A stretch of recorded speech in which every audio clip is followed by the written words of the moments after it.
In the before times, people could go to a comedy show and not know what to expect. I mean, look at how much fun they're having. The only time they got to see their favorite comedian was if they went to their show, or bought their album, or maybe caught them on HBO. Maybe you saw them in a movie and want to check out their special. Nowadays, comedians broadcast their each and every thought, and it's completely killed the mystery of what they're going to provide the audience. Nobody knew shit about Norm except a few people, so when he released something new, it was exciting. Can you say the same about Bert or Tom? In fact, every time those two release a new podcast, people like them less. Maybe it's best we don't know some of these comedians' personalities before they get up on stage. And it turns out all this podcasting has made these comedians insecure. And I'm sure they've always been insecure, but now we know. Because you constantly talk about reading the comments and how it affects you so. I never, the amount of shit hate I get is so intense, and I never acknowledge it and I never talk about it. You're so loved. I know. You're actually in the group when I think of it, of the most lovable people. Thanks. I feel the same about you. Well, I should check the comments on this episode. Be shocked how many people hate me. That really for a period of time that really affected me. When you're doing a play and you have to do it every night and you start reading a lot of bad things that people say about you, it is demolishing to your confidence. I had the exact same conversation last night with a famous comedian friend of mine. Really? I won't say his name, but he went down a Reddit rabbit hole the other night. I don't do it anymore. I don't do it. He goes, I f***ed up and I went down this rabbit hole. Don't do it. No good comes from it. Go ahead and like, comment, and subscribe. Do that for me. Hit the notification bell. All of the bells and whistles so you can help the channel grow. That would be helpful. We greatly appreciate it. Now, let's get to the video. I do believe that this video and the person that created this video has a point. Being that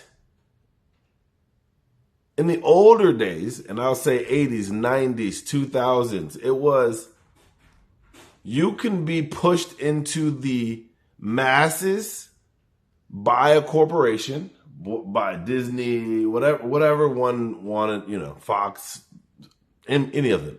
They would be able to put you in the public eye.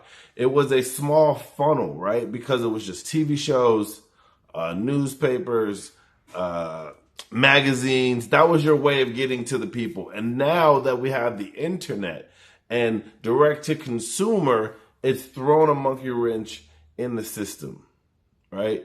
And podcasts have helped comedy by far more than any other entity outside of Hollywood.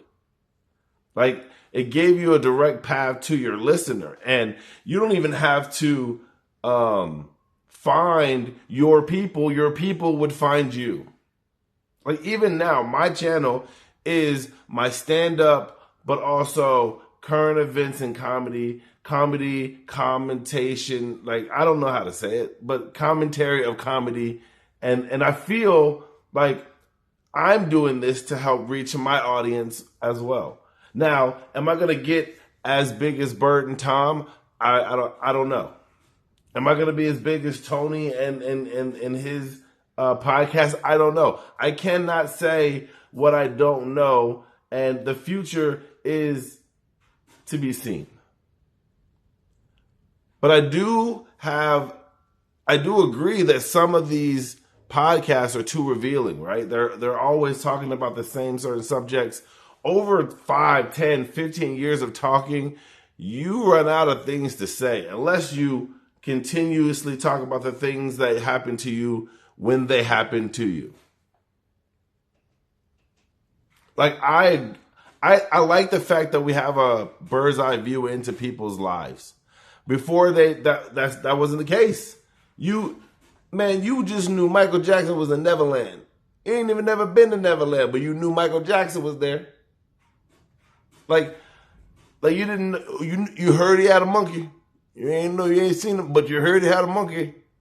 There was a mystique of celebrity back in the day, right? And a pedestal that they were put on because of the minimal amount of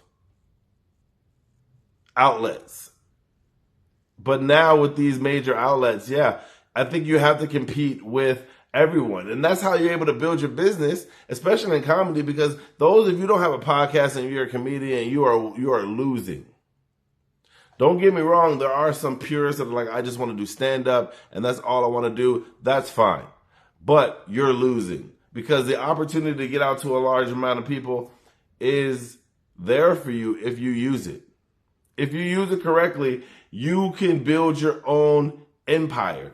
Look at Gas Digital. That's what I want to build my my company after. Watching what's going on over there and the amount of time that they, use to build that is fucking impressive. Then when it comes to reading the comments, I'm going to be honest, I get a lot of comments on mine. On my videos about certain things, I get comments and I read them.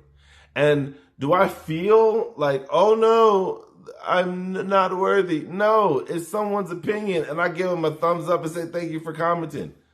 It isn't going to make me say, oh, I'm going to stop doing this because someone doesn't like it. Now, maybe if I was in my teens and I was very influenceable, maybe. But now you're going to try to knock it off.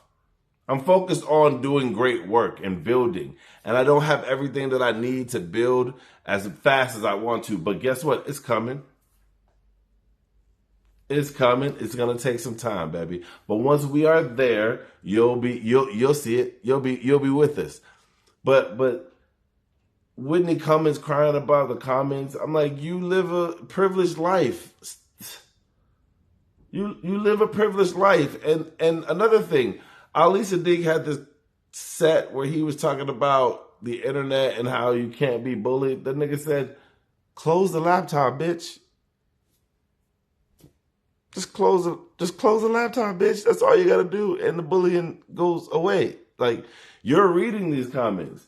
Like, Bert just talked a lot and told a lot of his vulnerabilities, and people realize the type of person he is, and they don't like it. That's their opinion. They can have that. But the way I look at it is, if you don't have a podcast or are, open to the public about some of the things that you do, you're doing yourself a disservice. So if you're a comedian and you're listening to this, you got to find another way other than doing stand-up to, further your career. If not, you're just losing opportunities. So what do y'all think? Do y'all think that's do you have to have a podcast? Do you have to let people into your world in order for you to grow your comedy career? Or do you think that's just narcissists wanting to talk a lot? You tell me. I'll holler at y'all on the next one. Until we meet again.